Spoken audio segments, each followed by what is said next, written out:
So yeah, man, I wanna talk to you guys today about you know quite probably the best guitar player of all time. All right, so let me just play a little guitar riff here just to see if I can play this even.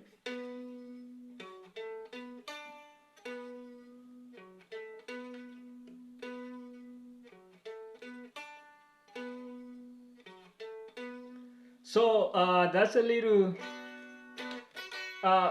riff, obviously from Midnight Blues by Gary Moore, who, in my view, is gotta be the greatest guitar player to ever play the sixth string, man.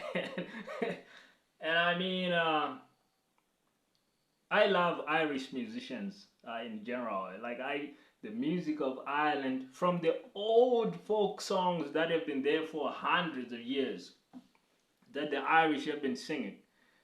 Singing against the British occupation, singing against, Mother Britannia, and singing about freedom and, their revolutions, or in the Irish, pronunciation, their revolution, kind of like the Jamaican revolutions. But when you look at both nations, the Irish and the Jamaicans, whom I also love, by the way, as musicians, is both nations have amazing music. And a lot of it, of course, is rooted in their political history of struggle, fighting against, enemy usurpers, and in both cases, the Brits trying to keep both nations down over the centuries. And so both nations just created these cultures. There were a lot of other factors, but where there's just really rich musical tradition in both cultures. And with the Irish in particular, I really like a lot of their music, like the folk music, the modern rock bands, even their metal acts, like what happened with Gary Moore, him playing in metal, and he played in metal music for quite a long time. Played with Thin Lizzy, the band, and played with a bunch of other bands as well. And eventually went solo, played metal solo. And he was an accomplished metal player, all right? Like, I really, when I listen to some of his metal songs, are literally like some of my very favorite songs of all time. So I really like his metal. Uh, Now, when he started out in metal, I think younger earlier on as a younger player, like his vocals, while good, were not great, right? Like you wouldn't confuse him for a Bob Marley, right? His vocals were not the greatest. And but in metal tends to be kind of forgiving with vocals. Like a lot of the guys in metal, some genres, subgenres of metal really can't sing. They just kind of scream and grunt, and shout. So that's all right. But when you are singing his metal ballads, oh, the guy really could sing, and I think he kicked it up a notch. I don't know if he took lessons from Michael Jackson at that point. I'm sure he didn't, but you get my point. But he was singing real well. Like he was probably going back to whoever his vocal instructors were early on, and kind of doing what they taught him to do. Like, okay, Gary, this is the technique. You gotta, this is how you gotta sing opera style, you know. Um, but his guitar playing was always top notch. Even when he was playing the metal, like his guitar playing, in fact, was so powerful, so overwhelming, so fast, so great, so consistent that when you hear Gary Moore's guitar playing, if you really know music, you kind of don't forget it. And that's something about guitar players like Gary Moore, or someone like Yngwie Malmsteen. Yngwie Malmsteen is another of those guitar players that, his guitar playing is just so powerful, so unique, so distinctive. that if you really hear it, it's kind of hard to get over it. It's kind of hard to forget it, or even to tear yourself away from it. And I like the funny Ingwe story that he tells about how he went over to Japan and he was playing, I guess he was playing some shows. And he was not even like a signed musician, like he was just playing some shows because they had brought him over there. And then he says like, and he was playing and the record label like heard him play and they started freaking out because when they heard him play, his playing was just so crazy. It was so unusual, like the neoclassical shred that Ingrid Malmsteen does. That they signed him up on the spot. They wanted an album, they wanted a record album, and that's how he got his first album deal, and that's how his first album came to be. And that's what happens with the really great guitar players like Ingwe, like that, or George Lynch, who again is another one of my favorite guitar players all time. But Gary Moore was just that kind of guitar player. One of those players that is just so accomplished, so technical, yet so flawless, so smooth, and plays with such feel, such emotion, and such powerful emotion that it literally can make you cry if you're not careful. if you're not careful. So you gotta be careful if you gotta listen to this Gary Moore music, because he really is that accomplished. And I wish I could have been able to go watch him play live, because if you can cry listening to his music just on tape, then being there going through a 3-hour show with Gary Moore would have been wild. Now, like I mentioned, he started out in metal and hard rock, but eventually he got the blues and he got a feel for the blues and he became a blues player.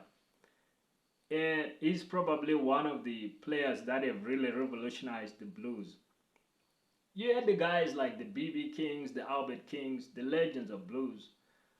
Um, and they kind of gave blues this image as kind of like this slow, steady, kind of like slow, steady, mournful type, music that, old people might listen to. Now you take a metal shredder of shredders, Gary Moore, and you throw him into this slow, steady, respect the elders and dot your, I's and cross your T's type music, everything gotta walk in slow shuffle and, maintain, your marching order and everything like that. And you got a guy that's literally just shredding all over the place and shredding like crazy. But he's shredding with a lot of emotion, a lot of feel, a lot of complex sophistication, because this is literally the greatest shredder. Not the fastest shredder. He's one of the fast ones for sure. One of the fastest. He could shred as fast as anyone, but that's just not his emphasis. He shreds fast, but just the greatest in terms of his ability and his expressive and musical talent. And that's the thing about it. He's just so musical. He's not just shredding. He's shredding with a lot of musicality, which is just insane. Just insane. Kind of like with Ingrid Malmsteen or guys like Excel Rudy Pearl or George Lynch. Those guys pick a lot of musicality behind their shred, and that's what's so great about these guys. And Gary Moore was like that. And now you put him in blues and he totally blows up the blues, because now the blues, he's shredding blues guitar fast. That's something that he had not really been heard. Like, that was new, man.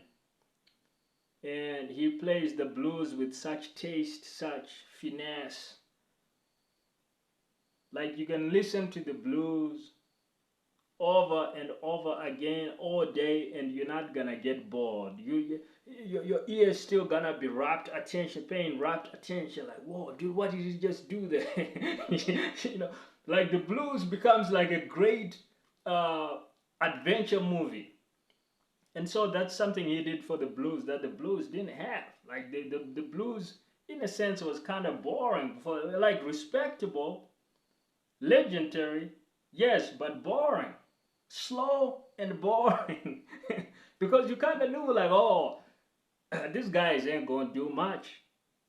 You like, that's as fast as they can play. Uh, like you knew if you wanted adventure, you had to go and play some country music, or you had to go and play some rock. You might get a bit more adventure out of that. But so when Gary Moore came, like the greatest shredder came into the blues, whoa, man, he mixed it up. He mixed it up and he turned the whole blues world 360 degrees around. And he just made it different and he made it better. And he played with all the legends like B.B. King, Albert King. All these guys respected him. He respected the blues. He respected all these guys, these legends. So it's not like he was saying the blues as you guys have been doing it is all wrong. Like he respected where these guys came from and what they had done. But he was just being able to elevate the blues to the next level. And you kind of need that in any music genre. Like look at rap music, like you had the likes of Tupac, and then Biggie came on the scene, and he was able to elevate the game. And then you had different other guys do their thing in rap music.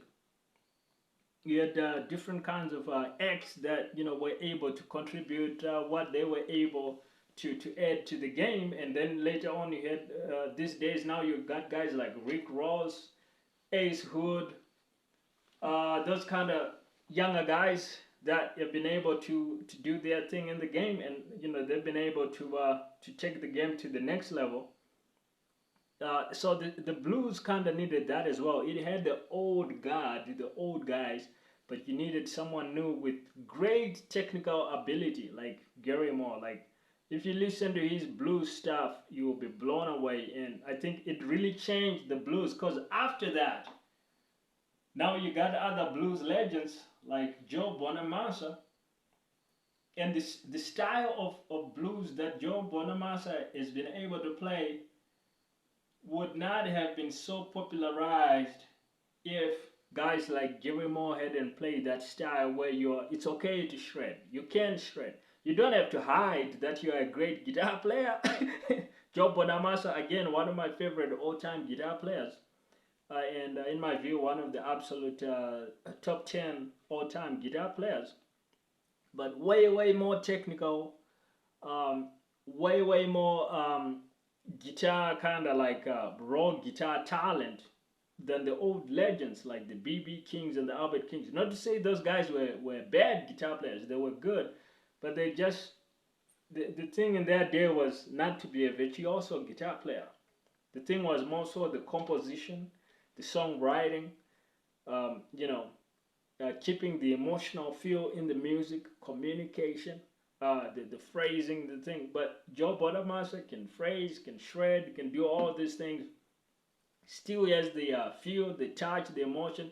He's just taking the blues to the next level. And a lot of that you have to give tribute to what Gary Moore was able to do, and the fact that he was able to do it at a time when it was kind of like a new thing. It was kind of like, I think some of the legends might even have looked at him a little bit when he was doing it, like, dude, is that really blues anymore?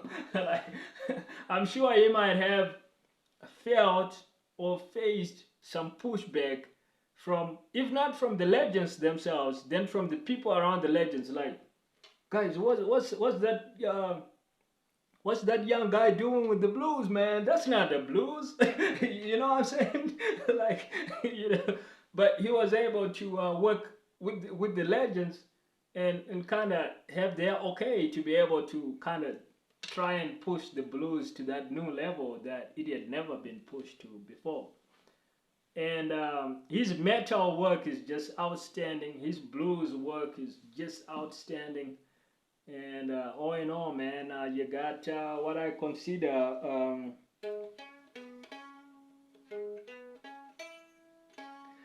consider just the greatest guitar player all time, Gary Moore.